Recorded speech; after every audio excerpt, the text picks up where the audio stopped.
¿Se ve la pantalla? Sí, doctora. Ok, muy bien.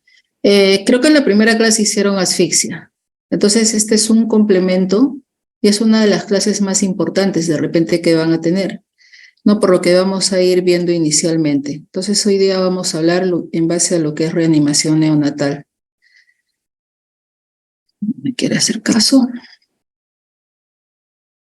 Muy bien. Para esto debemos entender algunos puntos claves e ir ya familiarizándonos de repente con lo que es la reanimación y empezar por esto. Algunos bebés sin factores de riesgo aparentes van a requerir reanimación e incluso pueden requerir de ventilación asistida. Entonces, como corolario, ante cada nacimiento debemos tener todo el equipo preparado para poder realizar una reanimación. La reanimación del recién nacido suele ser el resultado de una insuficiencia respiratoria, ya sea antes o después del nacimiento. No es como en los adultos, que generalmente es por problemas cardíacos. En los bebés son más los problemas respiratorios, por lo cual, ¿qué es lo primero que deberíamos hacer? Ventilar los pulmones del bebé. Entonces, la medida más importante y eficaz en la reanimación neonatal va a ser ventilar los pulmones del bebé. Muy pocos recién nacidos, vamos a ver en las siguientes láminas, van a requerir de compresiones torácicas, es decir, masaje cardíaco o medicamentos. Además de eso, debemos saber de que si hay una falta prolongada de perfusión y oxigenación adecuadas, puede provocar daños cerebrales incluso irreversibles en nuestros bebés.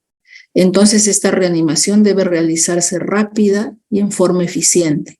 Y siempre debe haber un trabajo en equipo, eso métanse en la cabeza, jóvenes, no, que tenga capacidad de liderazgo y comunicación, ya que estos son fundamentales para la reanimación exitosa del recién nacido.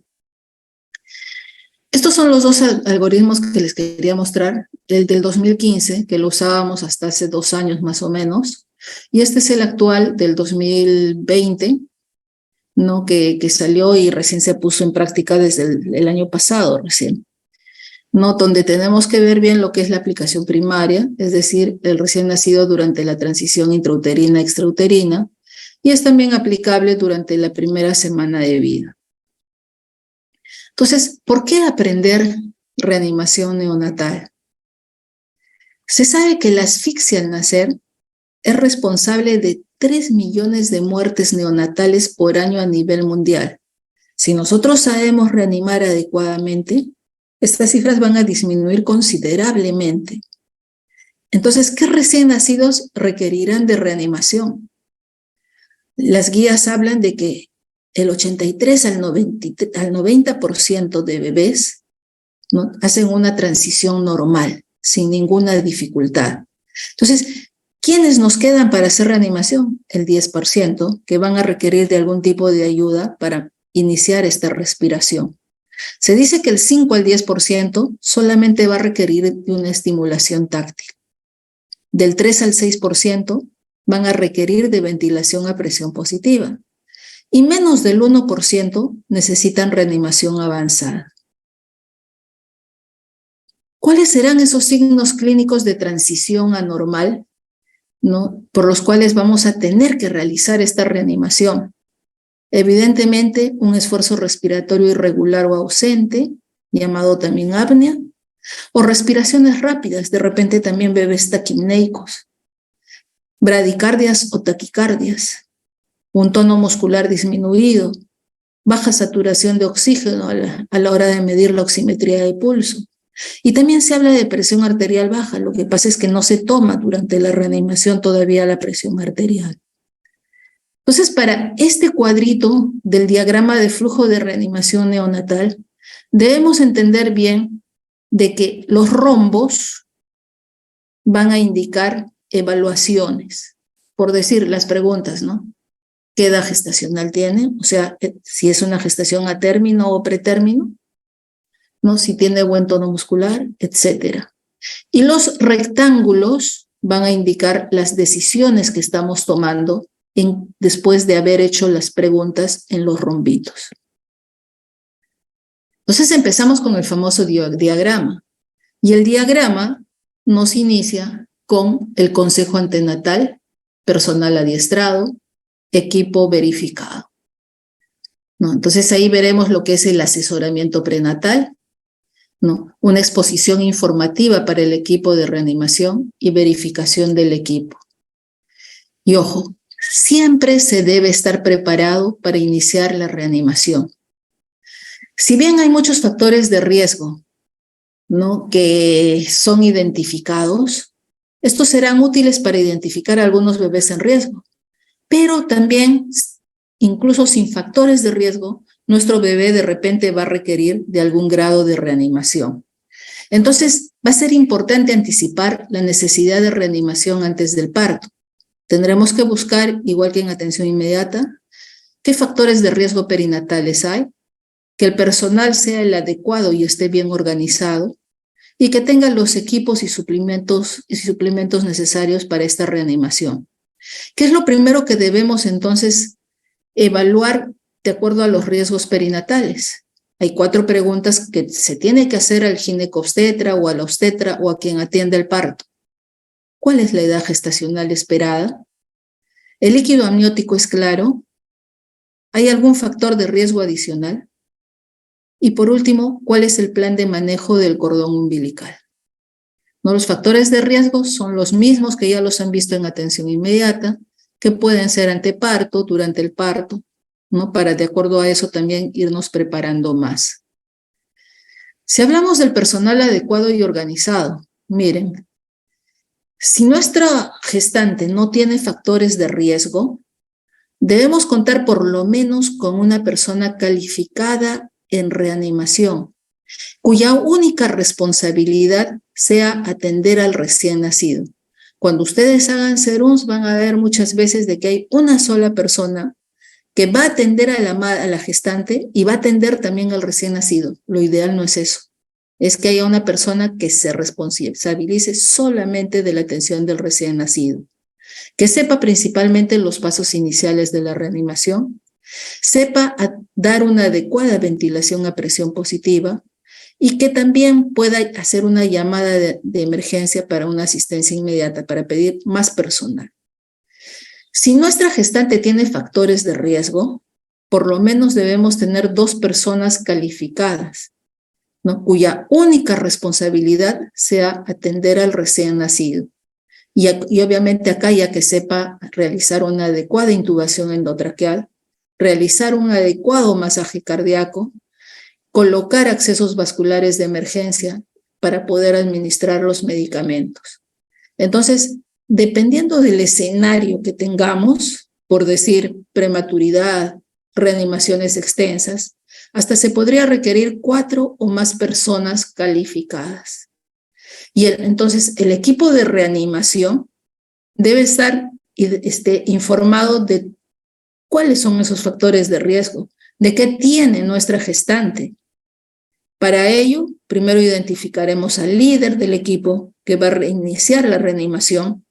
Habrá que discutir qué posibles escenarios se van a presentar durante la reanimación y el líder deberá asignar los roles y responsabilidades a cada personal que realice esta reanimación. Entonces, el personal debe tener habilidades conductuales y enfocarse netamente en el trabajo en equipo. Habrá que anticiparse, usar toda la información disponible, usar los recursos disponibles, conocer su entorno, ¿no? Porque ¿de qué me vale tener un equipo que no sepa dónde está, por decir, el laringoscopio? No debe conocer dónde está ese laringoscopio e identificar claramente a este líder. Entonces, ¿qué suplementos y equipos necesitamos? ¿No? Ya vamos a ver la lista de chequeo, diremos, pero lo que sí debemos tener nosotros es asegurarnos que todos estos suplementos y equipos estén disponibles. Y habrá que hacer pruebas de chequeo regularmente, ¿no? Entonces, usar el famoso checklist o la famosa lista de verificación estandarizada, que es esta. haremos y veremos que tengamos todo este equipo a la mano, ¿no? Para poder hacer una adecuada reanimación a nuestro bebé. Y siempre habrá que preguntarse, ¿puedo calentar al bebé? Entonces, ¿qué tengo que tener? Una cuna de calor radiante. Despejar las vías aéreas, me pregunto, ¿con qué le voy a despejar? ¿Con sonda de aspiración? ¿No? Auscultarlo, por lo menos tendré un estetoscopio. Ventilarlo, tendré una bolsa de ventilación a presión positiva. Oxigenarlo, tendré que tener el oxígeno empotrado ahí. Y si necesita intubarlo y medicarlo, también tener los suministros adecuados. Entonces, el diagrama de flujo, jóvenes, se divide en 5 bloques. El primer bloque, ¿no? Que es el nacimiento inicial, diremos, no todas las preguntas, toda la primera parte que hemos hecho. El segundo bloque, que es el famoso inicio del minuto de vida, ¿no? Que es de mantener las vías aéreas permeables, juntamente con el segundo bloque, que es iniciar la respiración. En el cuarto bloque veremos lo que es la circulación. Y por último, qué drogas, qué medicamentos vamos a usar. Entonces, nuestro bebé nace. Yo por ahí les podría preguntar, ¿cuándo consideramos que un bebé ya nació? No, miren, se considera el tiempo de nacimiento cuando la última parte fetal sale del cuerpo de la madre. No solamente es que salga la cabecita, sino es todo el cuerpito que salga. Ahí podemos decir que nuestro bebé nació. Entonces, ahí nos preguntamos, ¿qué hacemos con el clampaje umbilical? La primera pregunta que tendríamos que hacer es, ¿ya nació nuestro bebé? ¿Nació a término? ¿Tiene buen tono? ¿Y respira o llora? La Academia Americana de Pediatría recomienda realizar el clampaje entre 30 a 60 segundos de haberse realizado el nacimiento en los bebés. En el Perú, nuestro Ministerio de Salud todavía recomienda entre 2 a 3 minutos. Entonces, si estas 3 preguntas de acá son, pues, ¿está bien? ¿Es nacido a término? Sí. ¿Tiene buen tono? Sí. ¿Respira o llora? Sí. ¿Qué debemos hacer? Una atención inmediata de rutina. ¿Qué quiere decir? Permanecer junto a la madre durante la atención de rutina, calentar y mantener la temperatura del bebé, posicionar la vía aérea, despejar las secreciones si fuera necesario, secar y realizar una evaluación constante. Acá, ¿cuándo clampamos el cordón? Recomendado este clampaje en recién nacidos a término y pretérminos, sin que no tengan ningún compromiso. Me pueden decir, pero ya la Academia Europea de Pediatría, de Neonatología, habla de que así necesita este bebé reanimación, le puedo colocar en el vientre materno y esperar los 60 segundos para poder clampar mientras yo voy reanimándolo. Sí, la Academia Europea lo está diciendo, pero todavía vemos que no hay suficiente evidencia para recomendarlo en aquellos que requieran reanimación. Entonces, en ellos habrá que clampar inmediatamente el cordón y llevarlo a la mesa de atención inmediata. Así como no hay suficiente evidencia en aquellos prematuros o muy extremadamente prematuros, diremos menores de 29 semanas, de ordeñar el cordón para mejorar esa volemia en el bebé. Entonces, ¿qué debemos hacer? Mantener la temperatura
Recording in Salud, progress. que también habla de que se puede hacer contacto piel a piel del canguro y que la temperatura del cuarto debe estar a 26 grados. Con que recuerden, por favor, de que la temperatura debe estar entre 24 a 26 hasta 28 grados, me contento porque estamos entre esos límites. Entonces, ¿cómo le mantenemos la temperatura al bebé?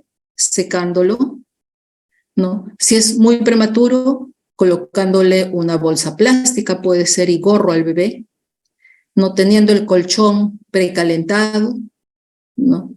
Teniendo el oxígeno, por decir, tibio y húmedo durante la reanimación. Y si es un prematuro menor de 32 semanas, va a ser la combinación de todos ellos. Entonces, estamos acá, nuestro bebé nació, tenemos que empezar a hacerle los pasos iniciales de la atención del recién nacido. ¿Qué quiere decir? Proporcionar calor, secar al bebé, estimularlo, colocarlo en posición la cabeza y el cuello y eliminar las secreciones si fuera necesario. Habrá que seguir controlando, ya está mi bebé, en este caso por decir, todo está bien, ¿no? Le coloco en el vientre materno, pero no quiere decir que lo voy a dejar y ya me voy a olvidar del bebé, no. Tendremos que seguir controlando la respiración, el tono, la actividad, el color y la temperatura, para determinar si va a requerir este bebé o no de alguna intervención adicional. Pero si la respuesta es no a cualquiera de estas tres preguntas, nacido a término, buen tono, respiro, llora, una de ellas es no, ¿qué debemos hacer? Igual, esos pasos iniciales y ya iremos viendo qué más seguimos. Si mi bebé entonces, si la respuesta a cualquiera de las preguntas es no, el bebé debe ser llevado a la cuna de calor radiante, ¿no? O a una mesa junto a la madre, o puede ser también en el vientre materno, si es que no tenemos todo este equipamiento, diremos, porque quizás probablemente requiera de intervenciones adicionales y completemos las 4 secuencias de mantener vía aérea permeable, iniciar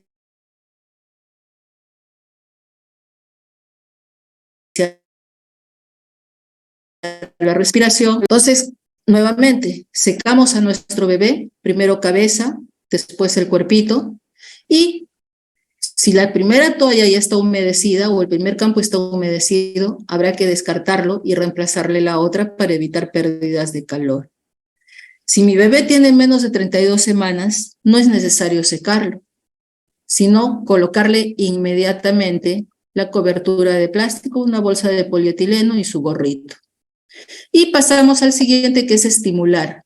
Estimular dándole palmaditas en el pie, sobando un poquito la espalda o tincoteos en el pie, no, pero no debe ser vigoroso, ya que se ha visto que la estimulación vigorosa no va a ayudar, en cambio puede causar daño al bebé.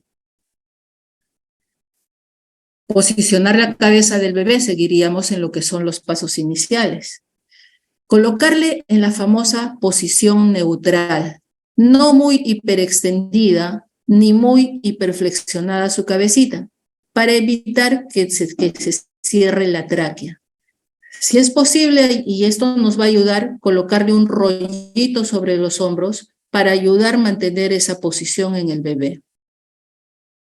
Eliminar las secreciones si es necesario, seguiría el último paso de los pasos iniciales. ¿En qué casos vamos a eliminar las secreciones? Si mi bebé no respira, si tiene jadeo o boqueo, ¿no? Si tiene pobre tono muscular, y si observamos que las secreciones obstruyen la vía aérea y hay dificultad en limpiar por sí mismo las secreciones, o hay un líquido amniótico meconial, ¿no? Habrá que aspirar al bebé. Y si yo me estoy anticipando y veo, este bebé no va a respirar solo, va a necesitar de ventilación a presión positiva, primero le aspiro para darle una adecuada ventilación a presión positiva. Primero debo aspirar boca, después la nariz, porque la M está antes que la N, ¿no? Mouth del lenguaje inglés, diremos, del idioma inglés. ¿Con qué le aspiro? Puede ser con una pera de goma o bombilla de succión, o con un equipo también mecánico, de un equipo de aspiración, ¿no? Que debe tener una presión negativa no mayor de 100 milímetros de mercurio. Cuidado en no succionar enérgica ni profundamente, porque podemos estimular el vago, producir un reflejo vago-vagal y producir un paro respiratorio. Y también apneas o bradicardias. ¿Cómo identificamos el apnea o boqueo? ¿No? Acá hay un videíto. Miren cómo está respirando este bebé. No. Abre inclusive hasta un poquito la boca para respirar y miren todo ese esfuerzo respiratorio que está haciendo. Ese es el famoso apnea o más que nada el boqueo. El apnea es cese de la respiración, pero el boqueo es este que están viéndolo ahí. Muy bien, continuamos. Entonces, una vez que identifiqué todo esto, ¿qué debo evaluar yo? Lo primero que debo evaluar es la frecuencia cardíaca, ya que esta frecuencia es el predictor más importante de la respuesta inmediata a todo lo que yo voy a ir actuando. ¿Cómo puedo evaluar esta frecuencia cardíaca? Hay 4 formas. Mediante la auscultación, palpando el cordón umbilical, usando de repente un oxímetro de pulso o usando un electrocardiograma con 3 electrodos. Cualquiera de esas formas son las adecuadas. ¿Dónde debo colocar yo si es solamente estetoscopio? En el hemitórax izquierdo. Y se debe contar solamente por 6 segundos esa frecuencia cardíaca y multiplicarla por 10. Ese es el único caso en que la frecuencia cardíaca se cuenta rapidito. Porque si voy a contar en 1 minuto, estoy perdiendo el famoso minuto de oro y puedo traer consecuencias en mi bebé. Si no lo estoy contando o no me permite contar bien, inclusive puedo ir marcando con el dedo allá en la incubadora, ¿no? ¿Cuántos latidos cardíacos tiene? Entonces, ¿cómo evaluamos la respuesta del bebé a los pasos iniciales? Tomando la frecuencia cardíaca, llámese con estetoscopio, con EKG, pulso del cordón umbilical, etc. Entonces, estamos en esto. Apnea o boqueo. No, me preguntaré, ¿respira con dificultad o cianosis persistente? Vamos a ver qué hacemos. O si es sí, habrá que iniciar la ventilación a presión positiva. Y ojo, si yo estoy viendo que mi bebé no está yendo bien, debo indicar que le vayan colocando ya el oxímetro de pulso para ver cómo está la saturación del bebé. Fíjense que el objetivo no es tenerlo más del 90% o 100%. Al minuto mi bebé no va a saturar más de 60-65%. Y así poco a poco va a ir aumentando esa saturación. Entonces, pasamos los pasos iniciales. ¿Qué se debe hacer si el bebé no respira o su frecuencia cardíaca es baja?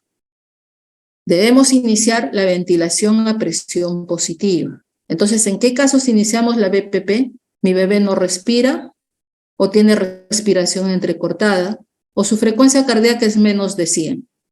Estoy iniciando la ventilación a presión positiva y ahí ya tengo que pedir ayuda a otro personal en forma inmediata, no para por si requiera de otro tipo de reanimaciones más. Ya que si yo le sigo estimulando a mi bebé, no, sí me va a respirar, entonces le sigo haciendo tincoteos, ¿no? Lo único que vamos a hacer es desperdiciar un tiempo valioso de la reanimación. Entonces, habrá que comenzar la ventilación lo más pronto posible una vez que vimos que no respondió a los pasos iniciales en el primer minuto. ¿Con qué le vamos a dar la ventilación a presión positiva? Hay hasta 4 equipos para darle esta ventilación, ¿no? Las bolsas autoinflables, que quiere decir que cuando yo las presiono se inflan solas, ¿no? Que mal llamadas ambú, ¿no? Que en realidad son bolsas de reanimación neonatal en este caso.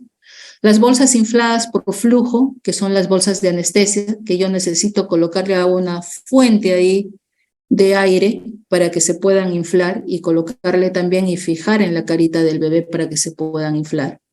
Últimamente se están usando más y evidentemente es más para prematuros, no, los ventiladores en pie en T, en los famosos Neopaf, ¿no? Donde ya yo programo acá a qué presión le voy a dar, presión inspiratoria, y a qué presión positiva al final de la expiración, ¿no? Y lo único que hago es colocarle mis manos, fijar bien en su carita la mascarilla e ir yo dándole la frecuencia que necesite mi bebé.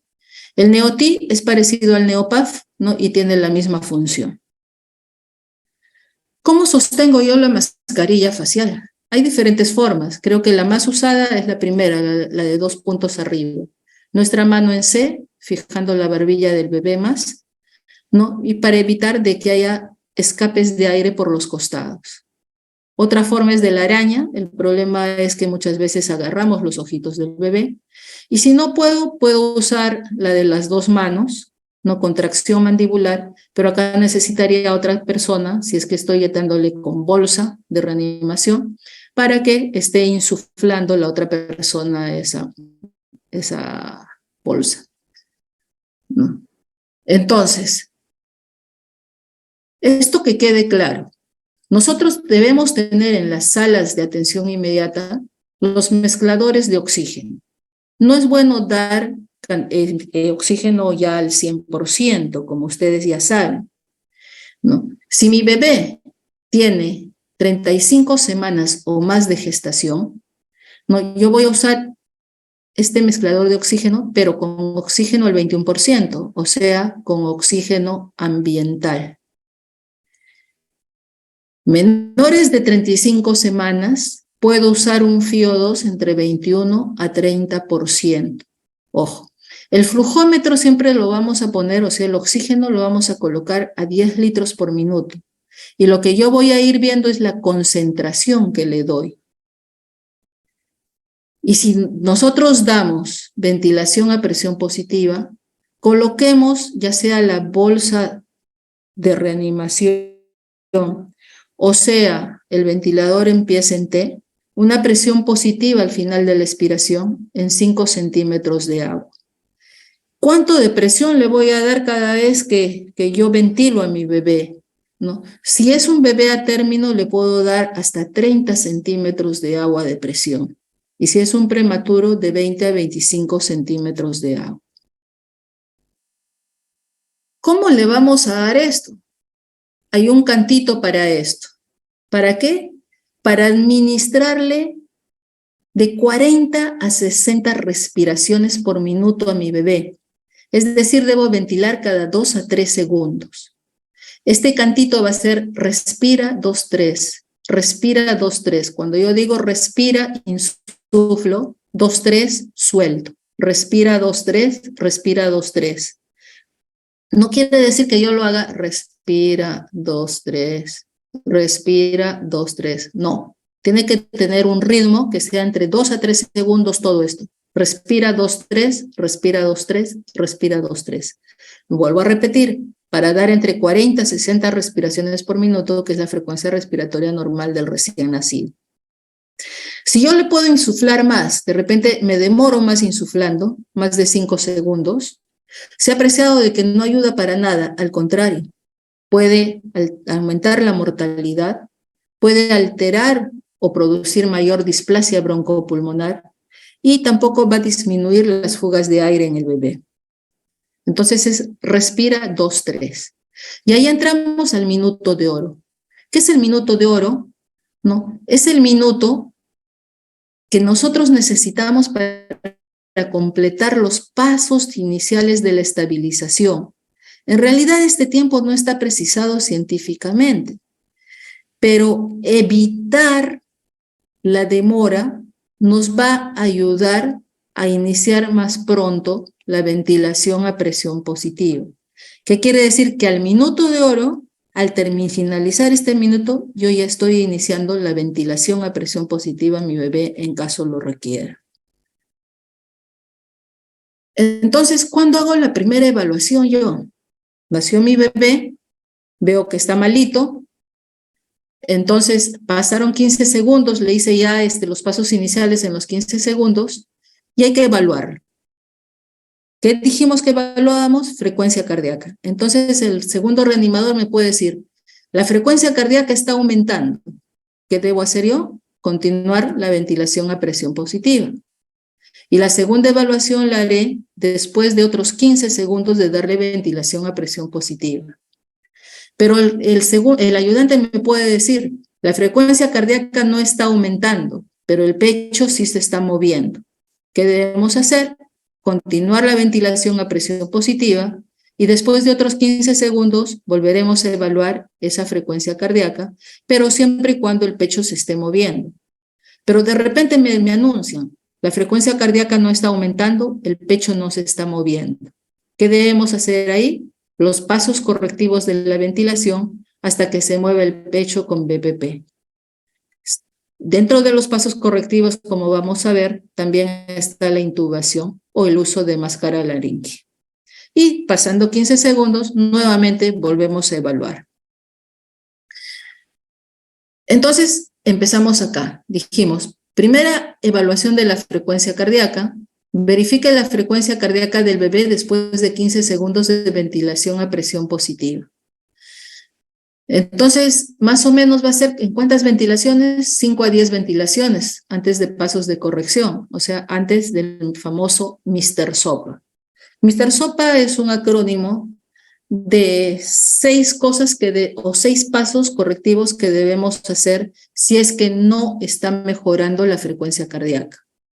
1, la M, que es máscara, que quiere decir ajústela. Volver a colocar la máscara y considerar de repente el uso de la técnica de 2 manos si es que no estoy haciendo que no haya fugas de aire. 2, que sería la R de reubicar la vía aérea. Entonces, colocar bien la cabecita del bebé en posición neutra o ligeramente extendida.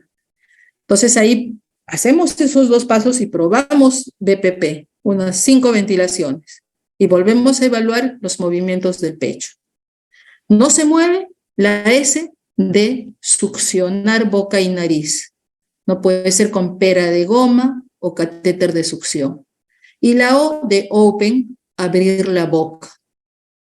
No, abrir la boca y levantar la mandíbula hacia adelante. Le vuelvo a dar 5 BPPs y vuelvo a ver. No mejora, presión de P. Presión, auméntela. Voy aumentando entre 5 a 10 centímetros de agua, llegando a un máximo de 40 centímetros de agua. Le doy BPP, no me mejora, y ya consideraré la A de considerar vía alterna. Llámese intubar al bebé o colocarle la máscara laringe. Y siempre ir evaluando al bebé. Entonces, ¿qué pasó? Ya, necesito intubar a mi bebé. ¿Con qué lo voy a intubar? Tubos endotraqueales. De acuerdo al peso, pediré un 2.5 si pesa menos de 1 kilo, 3 si pesa hasta 2 kilos, 3.5 más de 2 kilos. O máscara laringea si no sé intubar. En el Perú todavía no tenemos las máscaras laringeas, pero esto es para mayores de 2 kilos. Antes no nos sirve tampoco la máscara laringea. Entonces, el tubo endotraqueal nos puede servir para diferentes situaciones, no solamente para ventilar al bebé, sino de repente para succionar el meconio, para darle obviamente la ventilación a presión positiva, más el Mr. SOPA, ¿no? Compresiones torácicas, y en circunstancias especiales como por decir, en la hernia diafragmática, ni bien nace mi bebé, sospecha de hernia diafragmática, yo no le voy a dar ventilación a presión positiva con bolsa y máscara, porque voy a hacer que se infle más ese estómago y pase más estómago a los pulmones y me limite la ventilación a mi bebé. Entonces, ni bien nace, intubar al bebé justamente para evitar ese problema. O si yo considero que debo administrar surfactante exógeno, surfactante natural, también de una vez ya lo intubo para evitarme todo ese tramo y para después al final igual intubar. La máscara laringea, les dije, mayores de 2 kilos, ¿no? O más de 34 semanas de edad gestacional.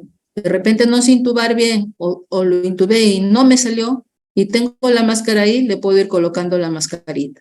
Pero esta máscara no me va a ayudar para aspiración de meconio. Cuando tengo que hacer masaje cardíaco tampoco me va a ayudar, es decir, tengo que intubarlo siempre, ni para administrar medicamentos endotraqueales. O sea, el surfactante tampoco me sirve porque no puedo administrar a través de la máscara laríngea.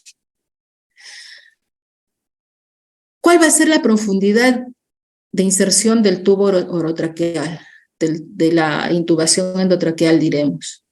Hay dos formas de ver hasta dónde voy a introducir yo el tubo endotraqueal. Una de ellas es, de acuerdo al peso del bebé, sumarle 6. Entonces, por decir, si mi bebé pesa 3 kilos, más 6, 9, el tubo endotraqueal puedo introducir hasta el número 9. ¿No? Y la otra forma es medir la distancia trago-nariz y aumentarle 1. ¿No? Mido cuánto está en centímetros, obviamente, ¿no? Por decir, tiene 7 más 1, lo fijaré en 8. ¿Cuándo vemos o cómo confirmamos que este tubo esté bien colocado? Cuando mejora la frecuencia cardíaca y el color del bebé. Cuando escucho los ruidos respiratorios en los campos pulmonares más que en el abdomen. Cuando mi abdomen no se está distendiendo. En el tubo también puedo observar si hay vapor condensado y cuando hay movimiento simétrico del tórax. Estará mal colocado cuando mi bebé sigue cianótico, bradicárdico. Si tenemos capnógrafo y le pasamos ahí, no va a detectar la presencia del CO2. Cuando no se ausculta el pasaje del murmullo vesicular, el abdomen se distiende, etc. Y ya lo intubé, pero mi bebé no mejora. O se empeora más. Debo considerar con esta mnemotecnia qué está pasando con mi bebé, el famoso DONE. ¿Se habrá desplazado el tubo? De repente estoy ventilando solamente el pulmón izquierdo. Ese tubo se habrá obstruido, de repente tenía un meconio espeso y no pasa nada por el tubo. O de repente le di mucha presión y le produje un neumotórax al bebé. O hay fallas en mi equipo de ventilación. Mi bolsa de repente está hueca y no está dando una adecuada presión a mi bebé. Entonces, ahí ya lo intubamos, teóricamente está yendo. ¿Cuándo evaluamos nuevamente al bebé? Evaluamos a los 15 segundos, esta será ya 15 segundos más a los 30 segundos. Igual, mi ayudante, mi segundo reanimador me va a decir, su frecuencia cardíaca tiene al menos 100 latidos por minuto. ¿Qué debemos hacer? Continuar dando ventilación a presión positiva. Pero si está entre 60 y 99, ¿no? Habrá que reevaluar la ventilación, hacer nuevamente los pasos correctivos de la ventilación y darle BPP. Pero si la frecuencia cardíaca está a menos de 60, ¿qué debemos hacer? Ya hicimos los pasos correctivos de la ventilación, no reevaluamos esta ventilación, ¿no? Ya le intubamos al bebé. Entonces, si no hay mejora, debemos iniciar con el masaje cardíaco. ¿Cómo hacer este masaje cardíaco? Hay diferentes técnicas. La técnica de los 2 pulgares, ¿no? Que es la que más se indica ahora, o también puede ser de los 2 dedos, ¿no? Pero quedémonos solamente con la técnica de los pulgares. Para este caso, miren, mi reanimador inicial estaba dando ventilación positiva, ventilación a presión positiva en la cabecera del bebé. Como ya está intubadito, se puede ir a la mano derecha y el reanimador pasaría a la cabecera, el que va a hacer masaje cardíaco pasaría a la cabecera del bebé para hacer el masaje cardíaco. ¿Para qué? Para tener el abdomen libre en caso se requiera buscar una vía endovenosa, ¿no? Y administrar medicamentos, no estaríamos interrumpiendo, como sí lo está haciendo, en este caso, las manos de este reanimador. ¿Dónde vamos a hacerlo? Trazamos en 3 el esternón, una línea intermamilar, diremos, y por debajo de esa línea, en el punto medio, por debajo de esa línea, con el apéndice sifoides. ¿Cuánto debemos comprimir? Hasta 1/3 del diámetro antero-posterior. Comprimir mucho podemos tener fracturas de clavícula, podemos producir laceraciones hepáticas, etc. Entonces, 1/3 medio del diámetro antero-posterior. ¿Cuál va a ser entonces la técnica de los pulgares? Acá la tenemos, ¿no? Que es la técnica preferida, les decía, de los 2 dedos. El último manual también nos habla de otras 2 técnicas, como para que no nos canse, pero seguimos todavía con la más, que es de los 2 pulgares. Entonces, ¿cómo vamos a hacer ahora para hacer conjuntamente la ventilación y el masaje cardíaco? Acá ya hay otro cantito que dice 1 y 2 y 3 y ventila. 1 es masaje, el I suelto, o sea, produciendo una sístole y diástole. 1 y, 2 y, 3 y, el primer reanimador ventila. Y seguimos así, 1 y, 2 y, 3 y ventila. Todo este ciclo, todo esto que voy a hacer, el 1 y 2 y 3 y ventila, debe demorar 2 segundos. A eso se llama un ciclo. De manera que yo tenga 120 eventos en un minuto. ¿Qué quiere decir? 90 masajes y 30 respiraciones, ¿no? Entonces es el 1 y 2 y 3 y ventila. 1 y 2 y 3 y ventila. 1 y 2 y 3 y ventila. Si yo sé que es por un problema cardíaco que mi bebé necesita reanimación, ¿no? De repente en una ecografía, en sus controles prenatales dijeron, no, tiene una malformación cardíaca. Ahí puedo usar 15 masajes cardíacos por 2 ventilaciones, solamente en el caso de que si este paro es de causa cardíaca. Entonces acá vamos a ver.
Muy bien. ¿Cuándo indicar entonces adrenalina y cómo administrarla? Administramos adrenalina. Ojo, antes de decir eso les debo decir, cuando yo ya estoy haciendo masaje cardíaco y ventilación a presión positiva, yo ya no voy a evaluar a los 30 segundos. Voy a esperar 1 minuto a que ese corazón empiece a responder. Entonces tendrá que pasar 1 minuto para volver a reevaluar y ver cómo está esa frecuencia cardíaca. Ahí, como vieron en el video, si la frecuencia cardíaca está más de 60, pues ya dejaré de hacer el masaje cardíaco y continuaré solo con la ventilación a presión positiva. Pero si está menos de 60, continuaré con el masaje cardíaco y ahí es donde voy a indicar la adrenalina. Entonces, ¿cuándo? Cuando la frecuencia cardíaca sigue por debajo de 60, después de haberle dado al menos 30 segundos de BPP y 60 segundos de BPP con masaje cardíaco usando ya oxígeno al 100%. Esa es otra cosa que me estaba olvidando decirles. Cuando yo ya voy a dar masaje cardíaco, mi flujómetro lo llevo para darle oxígeno al 100%. Ya no 21, ya no 30 ni 50, sino 100%.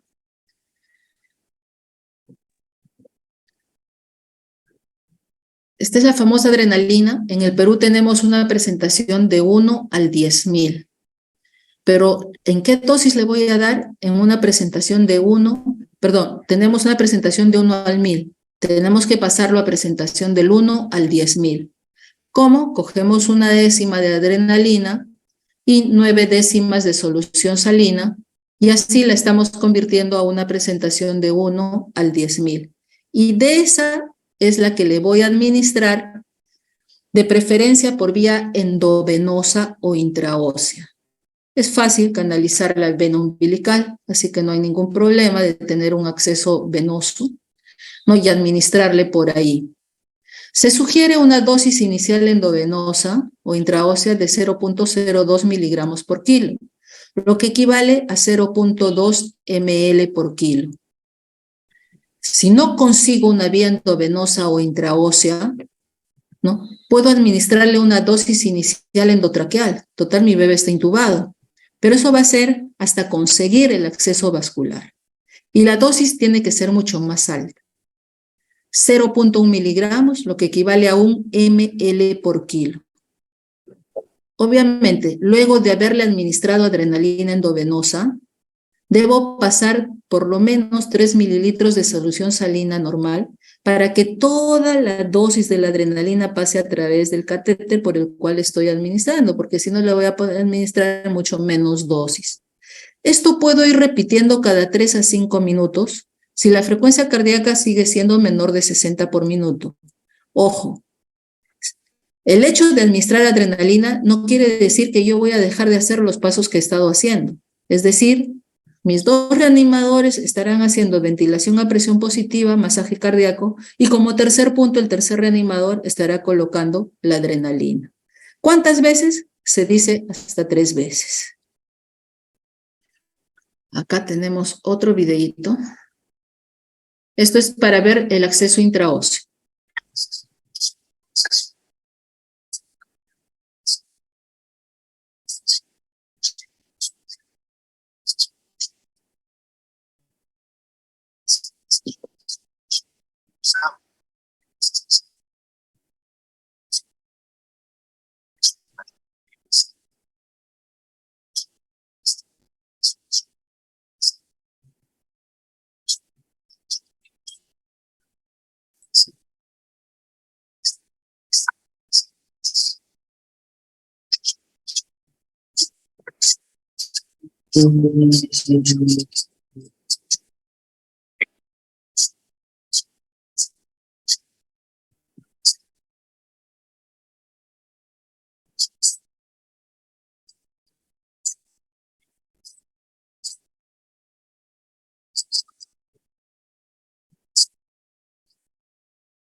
Muy bien. Entonces, ¿qué pasa? Ya seguimos todo este diagrama de flujo, ¿no?, que nos habla del programa de reanimación neonatal.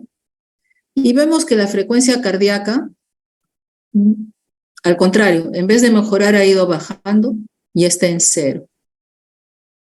¿Cuánto tiempo deberíamos de continuar reanimando? Esto es nuevo en el último manual del 2020, que hablan de que la ausencia persistente de frecuencia cardíaca detectable a los 20 minutos es un elemento pronóstico firme, pero no absoluto, de mortalidad y de morbilidad grave en los prematuros tardíos y bebés nacidos a término. Entonces, una reanimación debe durar, si tiene todo este tipo de problemas, como mínimo 20 minutos. ¿Cuándo debemos considerar la administración de expansor de volumen? ¿No? En realidad esta es una emergencia también si el bebé no responde a los pasos de reanimación y hay signos de shock o antecedentes de pérdida aguda de sangre. De repente la pinza se desclampó o qué sé yo, y el bebé ha estado perdiendo sangre. ¿Cuál es el mejor expansor de volumen por excelencia y el más barato? La solución salina normal, o sea, el cloruro de sodio al 9 por 1000. No, la dosis, 10 mililitros por kilo de peso. Si hay sospecha de anemia, lo ideal sería usar glóbulos rojos empacados o negativo, por vía endovenosa o intraósea, ¿no?, y preparado en una jeringa de irle pasando en 30 a 60 minutos. Existen situaciones entonces en las que sea ético no iniciar la reanimación, o sea, ¿en qué casos no iniciamos la reanimación? Recién nacidos con una edad gestacional confirmada menor de 22 semanas. Evidentemente no nos va a ayudar mucho, tiene una inmadurez total, que lo más probable es que así le iniciemos la reanimación no nos ayude para nada. Si hay defectos estructurales congénitos graves, de repente una anencefalia, ¿no?, ya es incompatible con la vida, o anomalías cromosómicas graves también. Y dice que aunque las recomendaciones generales pueden guiar la práctica, cada situación es única y la toma de decisiones debe ser individualizada para no iniciar o descontinuar la reanimación. Entonces, en los casos en los que el médico responsable cree que no hay posibilidad de supervivencia, el tratamiento ético es un cuidado paliativo y humano. Recordemos siempre que somos seres humanos, ¿no?, y que debemos darles ese trato humano que necesitan también nuestros bebés. Entonces, no iniciar RCP en bebés menores de 22 semanas, decía el anterior, este dice menos de 23 semanas, y pesos menores de 400 gramos, bebés con anencefalia o trisomía 13 confirmada. Entonces, lo único que les puedo decir ahorita, ya terminando, es que si no puedes curar al niño. No queríamos saber cómo estabas. ¿Puedes callar, señorita? Si no puedes aliviar, consuela. Si no puedes consolar, acompaña. Ya, sí, papi. ¿Qué tal? ¿Cómo estás? Por vuestra atención, y si hay alguna pregunta.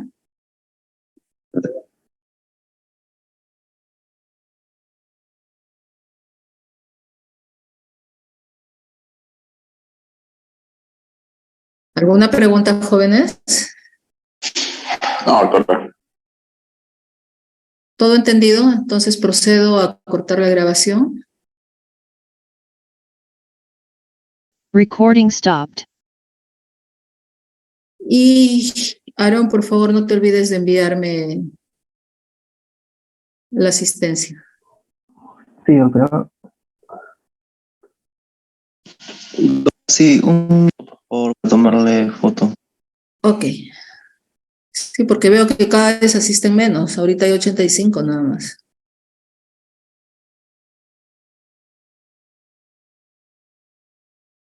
Evidentemente esto de reanimación es pues un programa que dura 3 días para poder aprender bien lo que es el RCP neonatal. Hacerlo en 1 hora es bastante difícil, pero se ha tratado de darles todo lo principal en lo que es RCP.